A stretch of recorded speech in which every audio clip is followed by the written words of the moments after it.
Elias bought the typewriter for $5 at a garage sale. Dusty, dented, forgotten. That night, he typed. A rose grew from the crack in his floor. In the morning, it was there, petals trembling, roots splitting tile.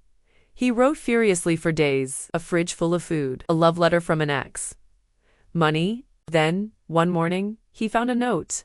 He didn't write, "Stop, let us rest." He ignored it. The next day, "You're bleeding us now." The pages typed themselves at night. Names he doesn't recognize, scenes he didn't imagine. He tried to burn the typewriter. It wrote one last line. "We already wrote what you'd do next." Like, share, follow, and subscribe Short X Stories.